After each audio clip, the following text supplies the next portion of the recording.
Good morning students.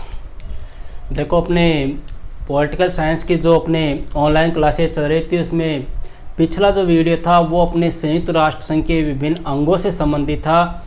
उसमें अपने संयुक्त राष्ट्र संघ के अंगों का अध्ययन किया था। आज अपने नया चैप्टर, नया टॉपिक स्टार्ट कर रहे हैं और उसका नाम है अपने भारत की विदेश नीति की विशेषताएं। देखो, भारत की विदेश नीति है वो किसने प्रारंभ की थी, किस प्रकार से भारत की विदेश नीति रही थी, उसकी क्या विशेषताएं हैं, विदेश नीति क्यों अपनाई थी, उस विदेश नीति के नवीन आयाम क्या है, इन चीज़ों के बारे में अपने आज के इस वीडियो में बात करेंगे। तो देखो, स्टार्ट करते हैं। अपने सबसे पहले बात करते हैं भारत की विदेश नीति की विशेषताओं की।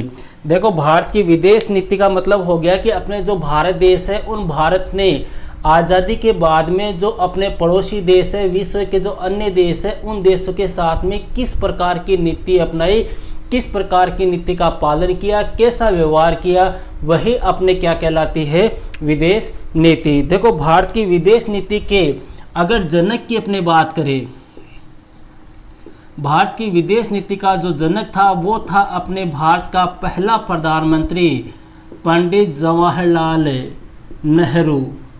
ये भारत की विदेश नीति जो है, इस विदेश नीति के एक प्रकार से जनक माने जाते हैं, सूत्रधार माने जाते हैं। पहले विदेश मंत्री यही थे अपने भारत के जवाहरलाल नेहरू। और अपनी भारत की जो विदेश नीति है, इस विदेश नीति का उल्लेख अपने संविधान के अनुच्छेद 51 जो है उसमें भी अपने भारत की विदेश नीति के बारे में बताया गया है, अर्थात अंतर्राष्ट्रीय शांति व समझौते कायम करना। इस प्रकार की बात अपने अनुच्छेद 51 में कही गई है। अब देखो, विदेश नीति की विशेषताओं की अगर अपने बातें करें तो सबसे पहले जो विशेषता आती है भारत की विदेश नीति की वह है शांतिपूर्ण सह-अस्तित्व की नीति। शांतिपूर्ण सह-अस्तित्व की नीति। देखो, अपने भारत की विदेश नीति की विशेषताओं की बात करें, उसमें पहली जो नीति आती है वह क्या है, पहली जो विशेषता है वो क्या है, शांतिपूर्ण सह-अस्तित्व की नीति। देखो, अपने बात करते हैं शांतिपूर्ण सह-अस्तित्व की नीति। मतलब भारत की विदेश नीति की पहली विशेषता यह है कि भारत जो है वो क्या चाहता है, शांति चाहता है। भारत जो है वो क्या चाहता है, शांति चाहता है। देखो, 1947 में अपने भारत आज़ाद हुआ था। 1947 से पहले अपने अंग्रेज जो थे 1600 ईस्वी में अपने यहाँ पे कौन आ गए थे, अंग्रेज आ गए थे ईस्ट इंडिया कंपनी के रूप में। इससे पहले मुगल थे, फिर इससे पहले अपने शक, कुषाण, ईरानी, यूनानी, ऐसे कई थे। कहने का मतलब हो गया कि भारत जो है वो हजारों वर्षों से क्या रहा है, दूसरे देशों का क्या रहा है, गुलाम रहा है, कि क्रूरता का शिकार रहा है। एक प्रकार से कह दे कि भारत जो है उसके साथ में काफ़ी भेदभाव हुआ है, उसको काफ़ी दंडित किया गया है। अंग्रेजों ने भी भारत का क्या किया था, शोषण किया था। मुगल थे, मुगलों ने भारत को लूटा, भारत का शोषण किया। तो इस प्रकार से भारत जब आज़ाद हो गया तो भारत ने पहले अपनी विदेश नीति की पहली विशेषता जो मानी वह क्या मानी, शांतिपूर्ण सह अस्तित्व की नीति।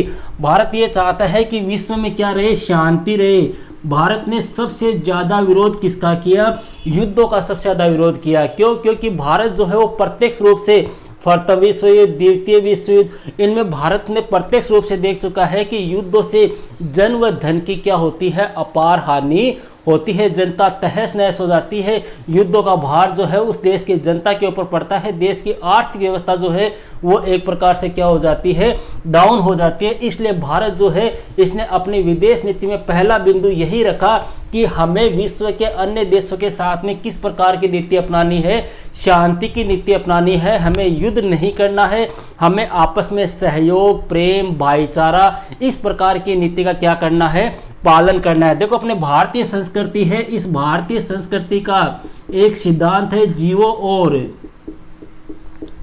जीने दो। इसी सिद्धांत के ऊपर भारत की विदेश नीति क्या रही है, आधारित रही है। देखो, जियो और जीने दो। भारत की विदेश नीति ये कहती है कि आप खुद भी क्या है, अच्छी तरह से जियो, आप खुद भी अपने देश का अच्छी तरह से विकास करो, प्रगति करो और दूसरे को भी करने दो। मतलब आप ना तो किसी का शोषण करो, ना किसी को आप दबाओ और ना ही किसी से आप दबो। एक प्रकार से मतलब आप दूसरों का भला करो और अपना भी क्या करो, भला करो, अपना विकास करो। इस प्रकार की नीति जो है वो किसकी थी, अपने भारत की थी। तो पहला बिंदु हो गया अपने शांतिपूर्ण सहअस्तित्व की नीति। मतलब भारत ने युद्धों के ऊपर रोक लगा दी। भारत युद्धों का शुरू से ही विरोध करता आ रहा है। भारत आपसी जो पड़ोसी देश है उनके साथ शांति, सहयोग, प्रेम, भाईचारे इनकी भावना पर बल देता है। देखो भारत की ये शांतिपूर्ण सहअस्तित्व की नीति है ना, इसको भारत की दुर्बलता भी कहा गया है। देखो अपने बात करते हैं 1960 की। 1960 में हुआ था अपने सिंधु नदी जल समझौता। इसके पहले 1956 में अपने मिस्र पर आक्रमण हुआ था। इसके अलावा 1965 में भारत और पाकिस्तान के बीच युद्ध हुआ था। इसके अलावा 1971 में अपने बांग्लादेश का निर्माण हुआ था। इसके अलावा 1962 में भारत और चीन के मध्य युद्ध हुआ था। तो ये जितनी भी कंडीशन हुई थी, जितने भी युद्ध वगैरह हुए थे, उन सभी युद्धों में भारत जो है इसी ने सबसे पहले आगे बढ़कर किसकी स्थापना का प्रयास किया, शांति की स्थापना का प्रयास किया। भारत ने ही आगे बढ़कर पंचशील के समझौते किए, भारत ने ही ताशकंद समझौता किया, भारत ने ही शिमला समझौता किया। मतलब शुरुआत जो है वो शांति की किसने की, भारत ने की। हालांकि कुछ देश इसको अपने भारत की दुर्बलता मानते हैं, लेकिन दुर्बलता न होकर क्या है, भारत की शांतिपूर्ण सहअस्तित्व की नीति है, भारत की विदेश नीति की एक विशेषता है। दूसरी विशेषता की अपने बात करते हैं, उपनिवेशवाद और साम्राज्यवाद का विरोध। देखो भारत की विदेश नीति की दूसरी विशेषता यह है कि भारत जो है वो प्रारंभ से ही उपनिवेशवाद और साम्राज्यवाद का क्या कर रहा है, विरोध कर रहा है। देखो भारत विरोध क्यों कर रहा है, क्योंकि भारत जो है वो इन दोनों ही मुसीबतों को देख चुका है, झेल चुका। अरे भारत अपने आजादी से पहले भारत भी क्या था, एक औपनिवेशिक देश था। औपनिवेशिक देश था क्यों, क्योंकि भारत के ऊपर किसका अधिकार था, ब्रिटेन का अधिकार था। तो आजादी से पहले भारत भी एक औपनिवेशिक देश था और भारत को भी कई विदेशी आक्रमणकारी थे, उन्होंने अपने साम्राज्य का विस्तार करने के लिए भारत पर कई बार क्या किए थे, आक्रमण किए। तो कहने का मतलब हो गया कि उपनिवेशवाद और साम्राज्यवाद ये दोनों ही दंश जो है एक प्रकार से भारत क्या कर चुका है, झेल चुका है। और अब भारत यही चाहता है कि विश्व में कहीं भी उपनिवेशवाद और साम्राज्यवाद की भावना नहीं रहे। देखो अपने बात करें खाड़ी देशों की, खाड़ी देश जो इराक, ईरान वगैरह है, इनमें जब अमेरिका ने जब इनके ऊपर आक्रमण किया था, अमेरिका ने हस्तक्षेप किया था, तो अमेरिका का सबसे पहले विरोध करने वाला देश कौन सा था, भारत ही था। भारत ने ही अमेरिका की साम्राज्यवाद की जो नीति है उसका विरोध किया था। इसके अलावा 1956 में जो मिस्र पर हमला हुआ था, स्वेज नहर वाला मामला, स्वेज संकट वाला मामला, अपने उस समय भी जो विरोध करने वाला पहला देश था वो कौन सा था,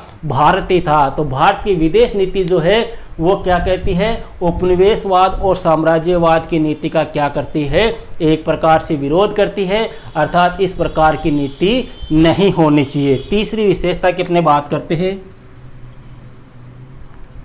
रंग भेद की नीति का विरोध। देखो रंग भेद क्या होता है, रंग भेद का मतलब हो गया रंग के आधार पर क्या करना, भेदभाव करना। रंग किसका, अपने शरीर का, अपने जो चेहरे का रंग है, जो अपनी त्वचा है, काली है, सफेद है, इसके आधार पर क्या करना, भेदभाव करना। देखो अपने रंग भेद क्या होता है, जब किसी देश की सरकार जो होती है वह क्या करती है, अपने नस्ल या रंग के आधार पर क्या करती है, भेदभावपूर्ण कानून बनाती है और उन कानूनों को भेदभावपूर्ण से लागू करती है, उसी को अपने क्या कहते हैं, रंग भेद की नीति कहते हैं। तो भारत जो है वो, भारत के बारे में देखो अपने अंग्रेज थे, अंग्रेजों ने भी भारतीयों को अपने अश्वेत कहा था, अश्वेत मतलब काले आदमी, जबकि अंग्रेज अपने आप को क्या कहते थे, श्वेत कहते थे, कि हम तो सफेद हैं, हम तो गोरे हैं, इन्हीं उनको गोरे कहकर संबोधित किया जाता है। इसके अलावा अपने बात करें तो देखो अपने ब्रिटिश काल की बात करें तो ब्रिटिश काल में जो ट्रेन वगैरह होती थी, रेलवे वगैरह होती थी, उनमें भी अंग्रेजों ने जो फर्स्ट श्रेणी के डिब्बे होते थे उनके बाहर नोटिस बोर्ड लगा के रखते थे कि अश्वेत या भारतीयों और कुत्तों का प्रवेश क्या है, वर्जित है। इस प्रकार से ये रंग भेद की नीति है ना, इस रंग भेद की नीति का दंश भी भारत एक प्रकार से क्या कर चुका है, झेल चुका है। इसीलिए भारत ने अपनी रंग भेद की नीति की, जो अपने रंग भेद की नीति है, उस नीति का क्या किया है, विरोध किया है। देखो अपने महात्मा गांधी की बात करें, अपने महात्मा गांधी 1893 ईस्वी में दक्षिण अफ्रीका गए थे। एक कंपनी थी जिसका नाम था अब्दुल्ला एंड अब्दुल्ला कंपनी। इस कंपनी के एक मुकदमे के सिलसिले में महात्मा गांधी कहाँ गए थे, दक्षिण अफ्रीका गए थे। और दक्षिण अफ्रीका में हालांकि गांधी गए तो इतने 2-3 साल के लिए थे, लेकिन वहां पर उनको लगभग 20 साल लग गए। क्यों लग गए, क्योंकि वहां पर उनके साथ रंग के आधार पर क्या हुआ था, भेदभाव हुआ था। गांधी ने देखा कि वहां पर जो ब्रिटिश लोग थे, अफ्रीका में रंग के आधार पर क्या हो रहा है, भेदभाव हो रहा है, भारतीयों को अपमानित किया जा रहा है, प्रताड़ित किया जा रहा है, उनके साथ में गलत हो रहा है, उनका शोषण हो रहा है। तो गांधी जी जो थे उन्होंने दक्षिण अफ्रीका में भी क्या किए थे, सत्याग्रह किए थे, रंग भेद की नीति का विरोध भी किया था। देखो रंग भेद की नीति जो है वो सबसे ज्यादा रंग भेद के आधार पर विरोध हुआ था ना, वो दक्षिण अफ्रीका में हुआ था। अगर आपने नाम सुना हो, एक व्यक्ति था, इसका नाम था नेल्सन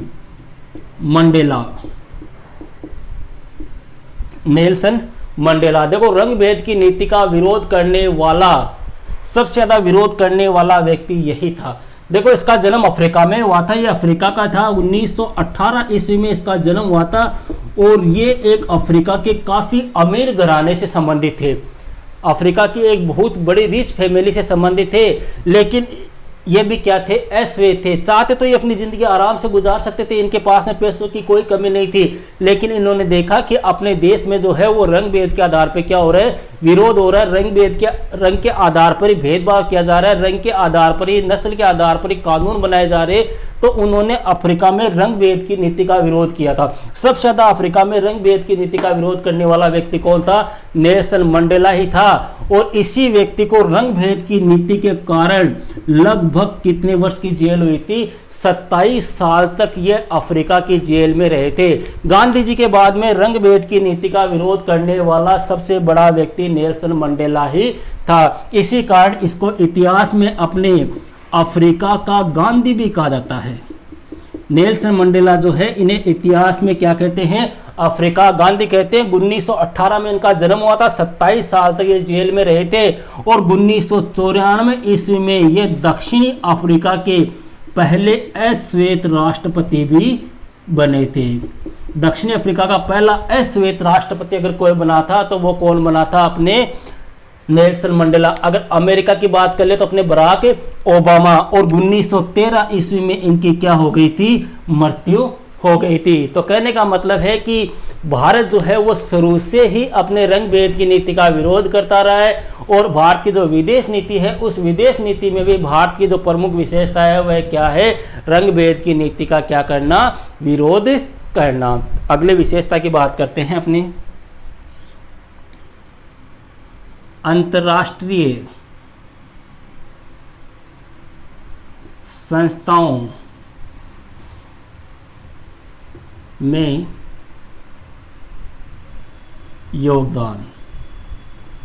अंतर्राष्ट्रीय संस्थाओं में योगदान। देखो अंतर्राष्ट्रीय संस्थाओं में योगदान या अंतर्राष्ट्रीय संस्थाओं को समर्थन। अंतर्राष्ट्रीय संस्था मतलब ऐसी संस्था जो पूरे विश्व के लिए कार्य करती है। अगर वर्तमान समय की अपने बात करें तो अपने पिछला वीडियो अपने पढ़ा था, अंतर्राष्ट्रीय मंच की बात की थी, आपने एक अंतर्राष्ट्रीय संगठन की बात की थी जो वर्तमान समय में विश्व का सबसे बड़ा अंतर्राष्ट्रीय संगठन है, जिसका नाम था अपने यूएनओ, संयुक्त राष्ट्र संघ। तो देखो भारत जो है वो, भारत की विदेश नीति की अगली विशेषता ये है कि भारत जो है वो अंतर्राष्ट्रीय संगठन जो यूएनओ है, इस यूएनओ का क्या करता रहा है, शुरू से ही समर्थन करता रहता है। देखो भारत जो है वो आज़ादी के बाद ही, जैसे भारत आज़ाद हुआ था, आज़ाद होते ही भारत जो है वो किसका सदस्य देश बन गया था, यूएनओ का सदस्य देश बन गया था। मैंने अपने यूएनओ पढ़ाया था, उस समय भी आपको बताया था कि भारत की तरफ से वीटी कृष्णामाचारी, रामास्वामी मुदालियर और फिरोज खान, ये व्यक्ति जो है वो सैन फ्रांसिस्को सम्मेलन में भारत की ओर से गए थे।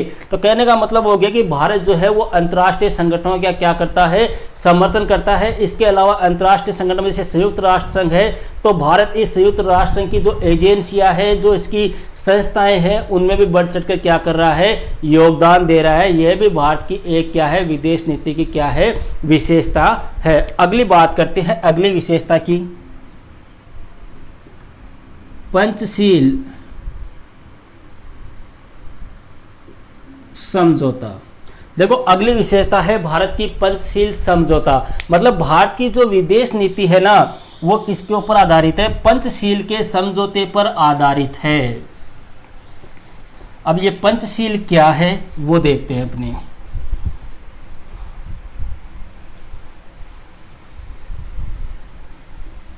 देखो पंचशील समझौता, देखो सबसे पहले अपने बात कर लेते हैं। पंच का मतलब तो होता है 5 और शील का मतलब होता है आचरण, आचरण के नियम। अर्थात आचरण के कितने नियम, 5 नियम, उन्हीं को अपने क्या बोलते हैं, पंचशील। आचरण के अपने जो आचरण है, अपना जो व्यवहार है, उसी के 5 नियम जो है वो क्या कहलाते हैं, पंचशील। देखो भारत की विदेश नीति पंचशील के 5 सिद्धांतों पर आधारित है। सबसे पहले अपने बात कर लेते हैं पंचशील समझौता हुआ कब था। देखो पंचशील समझौता हुआ था अपने 29 अप्रैल 1954 को। किस किस के बीच में हुआ था, भारत और चीन के मध्य हुआ था। किसको लेकर हुआ था, तिब्बत को लेकर हुआ था। देखो भारत के प्रधानमंत्री थे पंडित जवाहरलाल नेहरू और चीन के थे अपने चाउ एन लाई।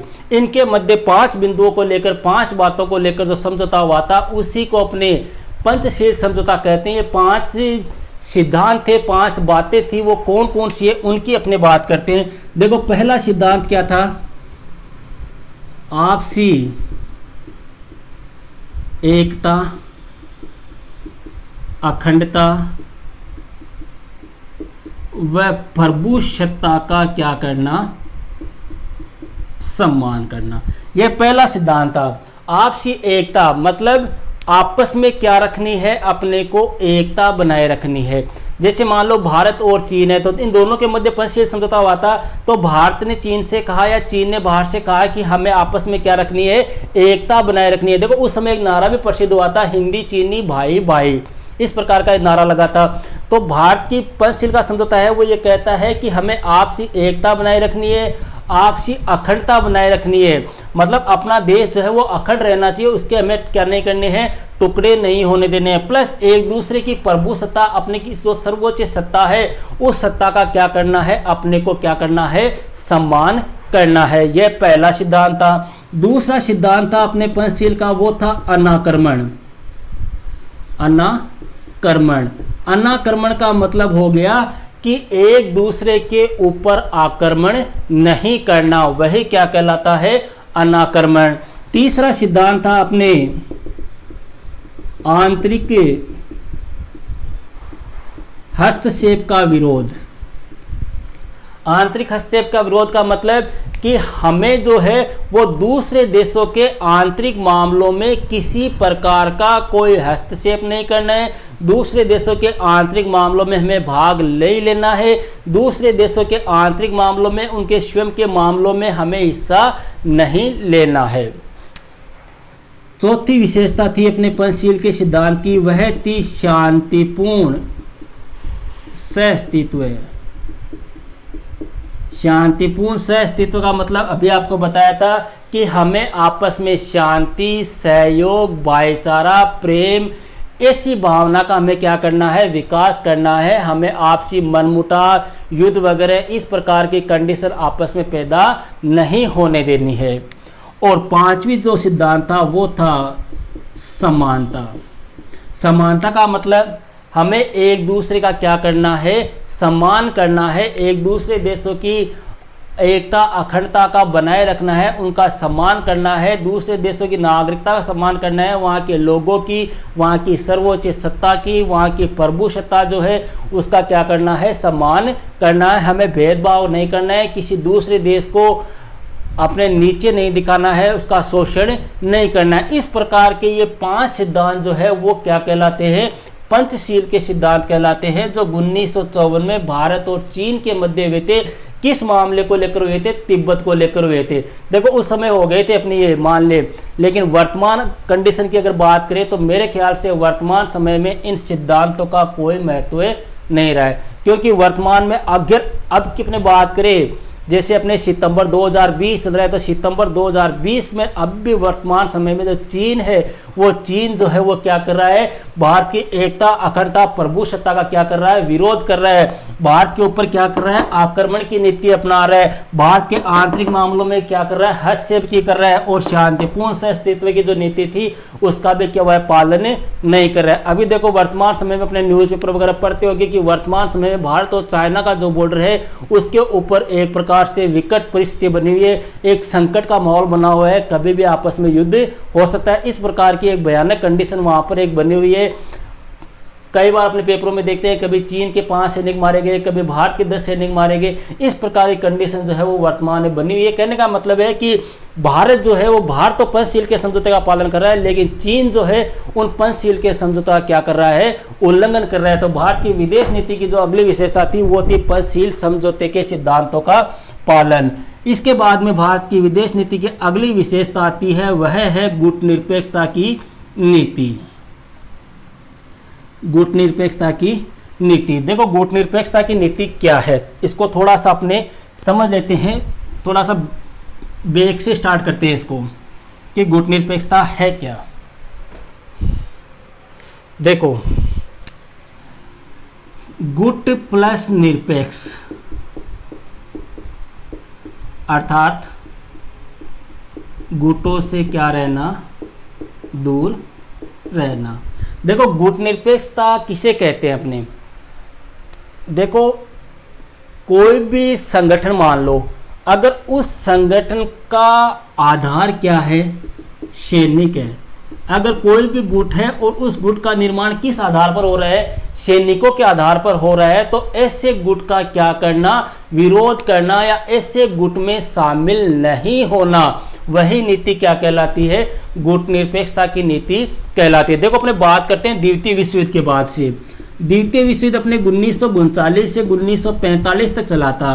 1945 में द्वितीय विश्व युद्ध समाप्त हो गया था, मित्र राष्ट्र की विजय हो गई थी, और विजय होने के बाद में अपने 2 देश जो है वो प्रभुत्वशाली देश बन गए थे। एक तो था अपने अमेरिका और दूसरा देश था अपने सोवियत संघ। ये 2 देश ऐसे थे जो शक्तिशाली देश बन गए थे अपने विश्व में।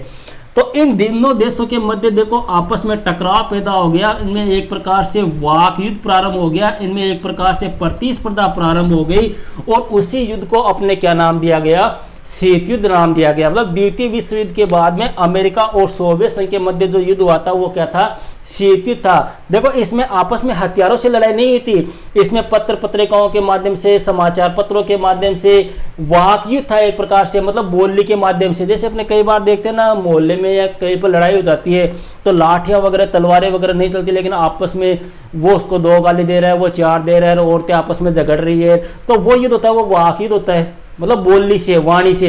तो यह युद्ध भी जो था ना एक प्रकार से वाक युद्ध था, सोवियत संघ और अमेरिका के बीच में हुआ था। और इस युद्ध के दौरान देखो अमेरिका जो था इसने अपना एक सैनिक गुट बनाया था जिसका नाम था नाटो। नाटो मतलब उत्तर अटलांटिक संधि संगठन। ये एक सैनिक संगठन तो बनाया था अमेरिका ने, और इसके विरोध में सोवियत संघ जो था इसने एक संगठन बनाया था, उसका नाम था वार्सा पैक्ट। तो देखो जिस समय ये शीत युद्ध हुआ था ये दोनों ही देश शक्तिशाली थे, तो विश्व के लगभग देश जो है वो कुछ देश तो नाटो में शामिल हो गए और कुछ देश किस में शामिल हो गए, वार्सा पैक्ट में शामिल हो गए। लेकिन भारत जो था वह भारत किसी भी देश में क्या नहीं हुआ, शामिल नहीं हुआ। भारत ने कौन सी नीति अपनाई, गुटनिरपेक्षता की नीति अपनाई। मतलब इन दोनों ही गुटों का जो आधार था वो क्या था, सैनिक था, और भारत इन दोनों ही गुटों में शामिल नहीं हुआ। तो भारत की जो नीति थी वो कैसी थी, गुटनिरपेक्षता की नीति थी।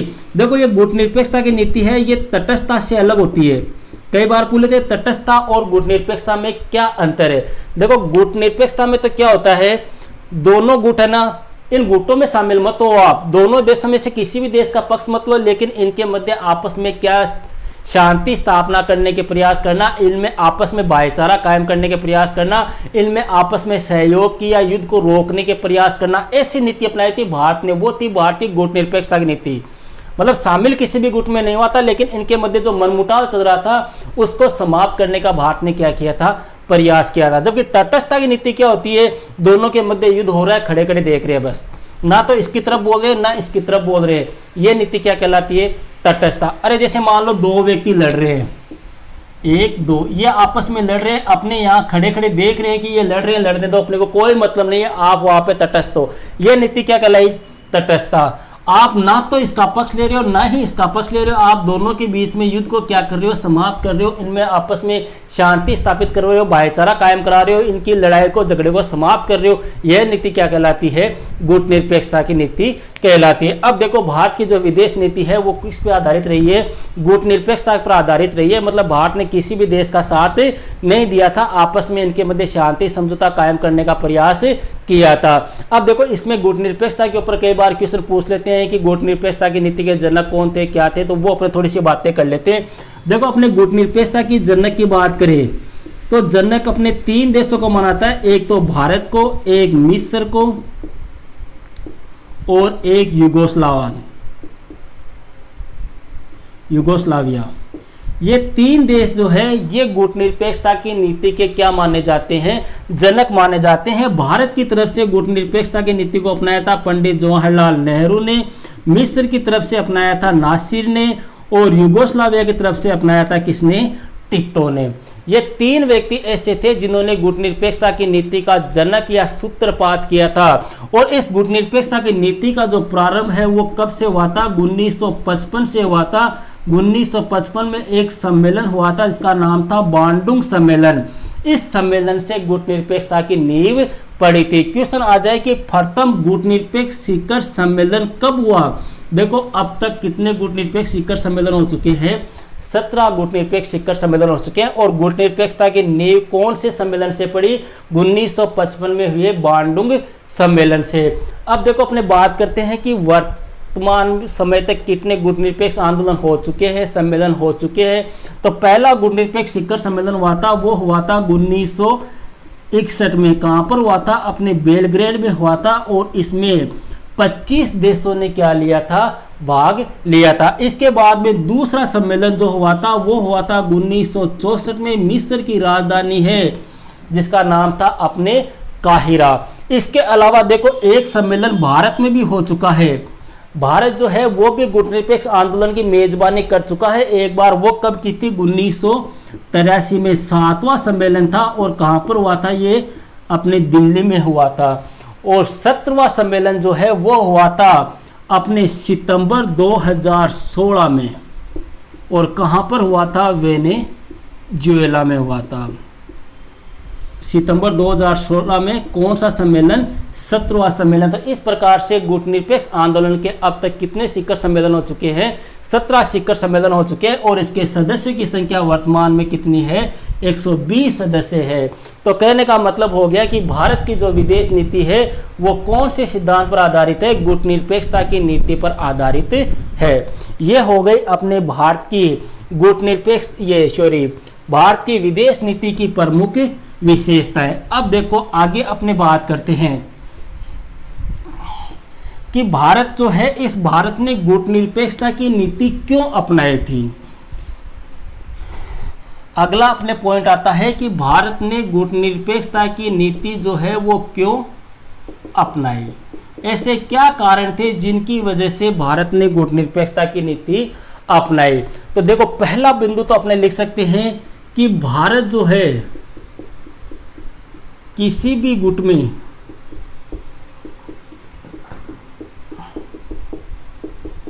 शामिल नहीं होना चाहता था। पहला कारण तो ये हो गया कि भारत जो है वो किसी भी गुट में, मतलब अमेरिका और सोवियत संघ थे, उनके 2 गुट थे, अमेरिका का नाटो और सोवियत संघ का वार्सा पैक्ट। तो भारत ना तो नाटो में शामिल होना ना चाहता था और ना ही वार्सा पैक्ट में शामिल होना चाहता था।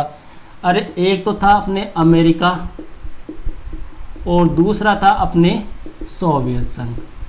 अब भारत ने ये नीति इसलिए अपनाई क्योंकि भारत जो है वो अगर इसमें शामिल हो गया तो इसमें जो शामिल देश है सोवियत संघ है, ये किसके विरोधी हो गए? भारत के विरोधी हो गए। अगर भारत इसमें शामिल हो गया तो अमेरिका और अमेरिका का जो नाटो था उसमें जो देश है वो किसके विरोधी हो गए? भारत के विरोधी हो गए। मतलब भारत ये जानता था कि अगर हम दोनों में से किसी भी एक गुट में शामिल होंगे ना तो दूसरा गुट जो है वो अपना क्या करेगा? विरोधी हो जाएगा। इसलिए भारत चाहता था कि दोनों ही गुटों के साथ में अपने संबंध जो है वो बराबरी के रहे, दोनों के साथ में अपने संबंध कैसे रहे? मधुर रहे। इसलिए भारत ने कौन सी नीति अपनाई? गुट निरपेक्षता की नीति अपनाई। दूसरी बात, भारत जो है वो क्या रहना चाहता था? स्वतंत्र रहना चाहता। देखो भारत जो है वो हजारों वर्षों तक किसी ना किसी का क्या रहा है? गुलाम रहा है। कभी ईरानियों का, यूनानियों का, शकों का, कुषाणों का, मुगलों का, ब्रिटिश का, अंग्रेजों का, इनका भारत जो है वो सदियों तक क्या रहा है? गुलाम रहा है। और भारत जब शीत युद्ध चल रहा था उस समय आज़ाद हुआ था तो भारत ये नहीं चाहता था कि हम वापस क्या हुए? किसी के गुलाम हुए, किसी के अधीन हो। भारत स्वतंत्र रहना चाहता था। स्वतंत्र इसलिए रहना चाहता था क्योंकि अगर अमेरिका में शामिल होता तो भारत के ऊपर जो है वो किसका अधिकार हो जाता है? एक प्रकार से अमेरिका जैसा चाहता वो भारत में करता और सोवियत संघ इधर विरोधी हो जाता। अगर इसमें शामिल होता तो भारत के ऊपर सोवियत संघ का अधिकार हो जाता और अमेरिका विरोधी हो जाता। तो भारत ये चाहता था कि हम किसी भी गुट में क्या ना हो? शामिल ना हो, हम स्वतंत्र रहे। इसलिए भारत ने कैसी नीति अपनाई? गुट निरपेक्षता की नीति अपनाई। अगली बात, भारत जो है वो शुरू से ही गुट निरपेक्षता और असंलग्नता की नीति में क्या करता आया है? विश्वास करता है। मतलब भारत जो है अपने शुरू से ही भारत की जो नीति है वो कैसी रही है? गुट निरपेक्षता की नीति रही है। देखो अपने बहुत सारे युद्ध वगैरह हुए, कई संकट वगैरह आए, कई देशों के मध्य, अपने अरब इजराइल के मध्य संघर्ष हुआ था, अपने ईरान इराक के मध्य, ईरान और अमेरिका के मध्य युद्ध हुआ था। कई ऐसी घटनाएं अपने पीछे भी इतिहास में हो चुकी है। हर बार भारत की नीति है वो कैसी रही है? आपसी समझौते की, आपसी सहयोग की नीति रही है। भारत जो है वो इन घटनाओं से क्या रहा है? असंलग्न रहा है। मतलब इनमें आपस में समझौता तो करवाया है लेकिन इनमें आपस में संलग्न, इनमें शामिल नहीं हुआ है। इसलिए भारत ने कैसी नीति अपनाई? गुट निरपेक्षता की नीति अपनाई। अगला बिंदु अपने कह सकते हैं कि भारत जो है वो अपना सामाजिक, सांस्कृतिक और आर्थिक विकास करना चाहता था। भारत जो है वो अपना सामाजिक, आर्थिक, सांस्कृतिक, राजनीतिक विकास करना चाहता था। इसलिए भारत ने गुट निरपेक्षता की नीति अपनाई। देखो भारत आजाद हुआ था 15 अगस्त 1947 को, सब जानते हैं अपने, ठीक है। जब आजाद हुआ था, देखो अपने कई सदियों पहले की बात करें तो अपने ऐसा कहते थे कि भारत जो है वो सोने की चिड़िया है। मतलब भारत में प्रचुर मात्रा में धन दौलती, सोना चांदी यहाँ पे भरपूर मात्रा में था। रेशम मार्ग वाला अपने जब इतिहास का कोई टॉपिक आएगा तब बताऊंगा आपको डिटेल से कि जो कुषाण टाइम था उस कुषाणों के समय भारत का रेशम मार्ग पे अधिकार था और रोम इनसे भारत के पास में क्या आता था? रोम ये भारत के साथ में व्यापार करते थे, सोना मिलता था। इस प्रकार से भारत में प्रचुर मात्रा में सोना चांदी था। इसी वजह से विदेशी आक्रमणकारी जो थे इन्होंने भारत के ऊपर आक्रमण किया था। तो देखो भारत आज़ाद हुआ 15 अगस्त 1947 को। जिस समय भारत को आज़ाद मिली उस समय भारत जो है वो एक प्रकार से क्या हो चुका था? बर्बाद देश था, एक प्रकार से कंगाल देश था, क्योंकि अंग्रेज जो है वो भारत को आर्थिक और सामाजिक रूप से एक प्रकार से क्या कर चुके थे? तहस नहस कर चुके थे। अब जब सोवियत संघ और अमेरिका के मध्य युद्ध हो रहा था, शीत युद्ध, इस समय तो भारत आजाद हुआ था, इधर युद्ध चल रहा था। अब ये दोनों देश तो पहले ताकतवर थे। ये दोनों ही देश, अमेरिका और सोवियत संघ जो है वो विश्व के शक्तिशाली देश थे और आज भी अमेरिका अपने टॉप देशों की गिनती में आता है। तो इन देशों का तो आर्थिक, सामाजिक, राजनीतिक हर प्रकार से एक प्रकार से विकसित देश थे, जबकि भारत क्या तक कर रहा था? विकास कर रहा था। तो भारत ये नहीं चाहता था कि हम युद्धों में पड़े और युद्धों में पड़कर अपना जो है वो एक प्रकार से और शोषण करवाए, अपना और जो है एक प्रकार से बर्बाद हो, क्योंकि भारत पहले एक प्रकार से बर्बादी झेल चुका है और युद्धों में पड़कर भारत और कंगाल बर्बाद नहीं होना चाहता था। भारत चाहता था कि हम अपने देश का सामाजिक, सांस्कृतिक और आर्थिक विकास जो है वो करते रहे, अपने देश को एक उच्च प्रगति पे ले जाए, एक उच्च आयाम स्थापित करे। इसलिए भारत ने इन दोनों ही देशों में शामिल ना होकर कौन सी नीति अपनाई? गुट निरपेक्षता की नीति अपनाई। इसके अलावा भारत जो है वो क्या पैदा नहीं करना चाहता था? तनाव की स्थिति पैदा नहीं करना चाहता था। भारत जो है वो तनाव की स्थिति पैदा नहीं करना चाहता था। देखो नेहरू जी ये अच्छी तरह से जानते थे अपने कि अगर इस गुट में शामिल होंगे तो ये गुट जो है वो हमेशा के लिए अपना विरोधी हो जाएगा, अगर इसमें शामिल होंगे तो ये विरोधी हो जाएगा।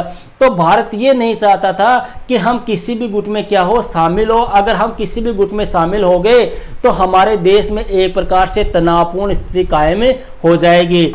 अगर मान लो अमेरिका में शामिल हो गए तो सोवियत संघ जो है वो हमारे ऊपर कभी भी आक्रमण कर सकता है, हमको दबा सकता है, कभी भी हमारा विरोध कर सकता है। अगर इसमें शामिल हो जाए तो अमेरिका कर सकता है। इसलिए भारत जो था वो ये चाहता था कि अपने देश में एक शांतिपूर्ण स्थिति कायम रहे, किसी दूसरे देश के युद्ध का आक्रमण का भय अपने ऊपर ना रहे, अपने किसी प्रकार की तनाव की स्थिति, किसी प्रकार के दबाव की स्थिति ना हो। इसलिए भारत ने कौन सी नीति अपनाई?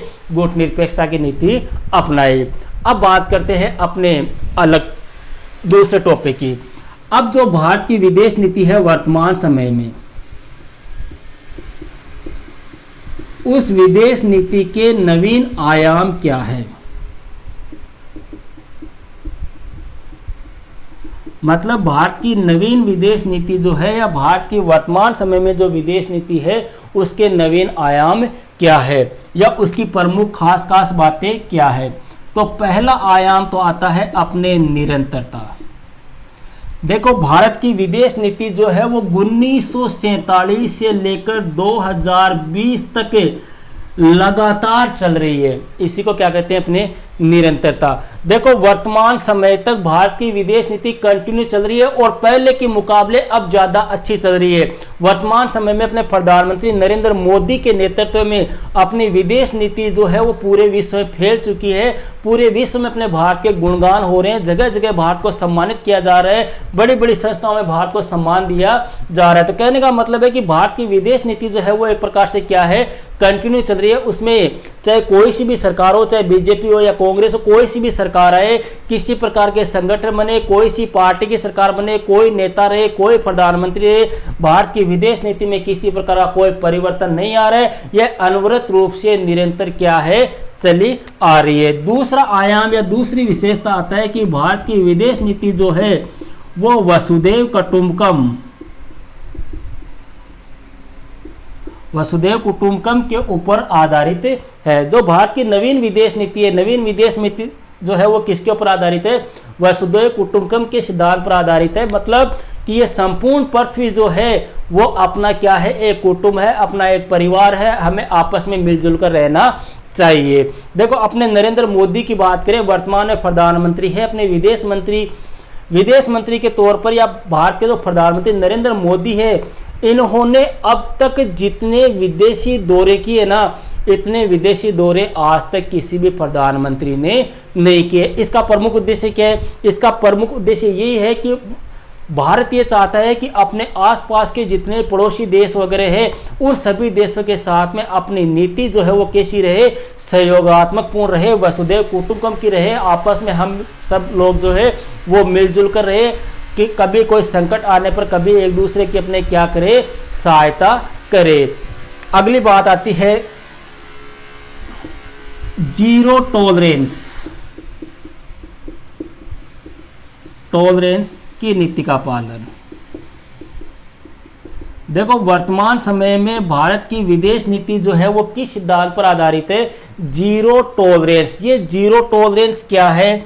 इस नीति को अपने शून्य सहायता नीति भी कहते हैं। जीरो टॉलरेंस बोल दो या शून्य सहायता नीति। देखो ये है क्या? भारत जो है वो शुरू से ही अपने किससे प्रताड़ित रहा है? आतंकवाद से प्रताड़ित है। अपने हजारों बार, सैकड़ों बार पाकिस्तान जो अपना पड़ोसी देश है जिसको आतंकवाद का गढ़ अपने कहते हैं, इस पाकिस्तान की वजह से भारत के ऊपर सैकड़ों बार आतंकी हमले हुए, यहाँ पर जन धन की अपार हानि हुई है। तो अपने जो भारत के प्रधानमंत्री नरेंद्र मोदी जी जो है, इन्होंने भारत की विदेश नीति में जो एक नया सिद्धांत जोड़ा है वो कौन सा है? जीरो टॉलरेंस की नीति, अर्थात शून्य सहायता। मतलब भारत ने अपने आसपास के पड़ोसी देश है, जो मित्र वगैरह है, उनसे भी अपील की है कि अपने को किसी प्रकार से आतंकवाद जो है उसको सपोर्ट नहीं करना है, आतंकवाद को हमें समाप्त करना है, आतंकवादियों को एक प्रकार से नष्ट नाबूद करना है। और इसी नीति को अपने क्या कहते हैं? शून्य सहायता नीति, मतलब आतंकवादियों के साथ किस प्रकार की सहायता करना, शून्य सहायता, मतलब किसी प्रकार की आतंकवादियों की कोई सहायता नहीं करना। आतंकवाद को समाप्त करने के लिए ही यह नीति जो है वो अपनाई गई है। इसके अलावा नवीन आयामों में देखें तो अपने वर्तमान समय में जो विदेश नीति है उसमें भ्रष्टाचार, लाल फीताशाही और भाई भतीजावाद जैसी जो समस्याएं हैं उन समस्याओं को भी दूर किया जा रहा है, उन समस्याओं को भी दूर करने पर क्या दिया जा रहा है, बल दिया जा रहा है। इसके अलावा अपने जो वर्तमान समय में 4 हो गए, अपने 5वीं बात करते हैं सुरक्षित और स्थिर पर्यावरण पर बल। भारत की विदेश नीति जो है वो वर्तमान समय में कैसा पर्यावरण चाहती है, सुरक्षित पर्यावरण चाहती है। मतलब अपना जो आवरण है, अपना जो क्षेत्रफल है, अपने जो देश की जनसंख्या है, अपना जो क्षेत्र, अपना इलाका जो है वो कैसा रहे, एक प्रकार से सुरक्षित रहे, एक प्रकार से स्थिर रहे, इसमें किसी प्रकार का कोई संकट ना आए, ताकि अपने देश का विकास जो है वो अनवरत रूप से लगातार बढ़ता रहे, अपना देश आर्थिक विकास करता रहे। यही भारत की विदेश नीति के नवीन आयाम है। तो ये था आज का अपना टॉपिक, भारत की विदेश नीति की विशेषताएं, जिसमें अपने विशेषताओं की बात कर ली, अपने गुटनिरपेक्षता की नीति की बात कर ली, गुटनिरपेक्षता की नीति क्यों अपनाई उनकी बातें हो चुकी है, और भारत की विदेश नीति के नवीन आयाम क्या है इनकी अपने बातें हो चुकी है। ओके फ्रेंड्स, मिलते हैं नेक्स्ट वीडियो में। ओके।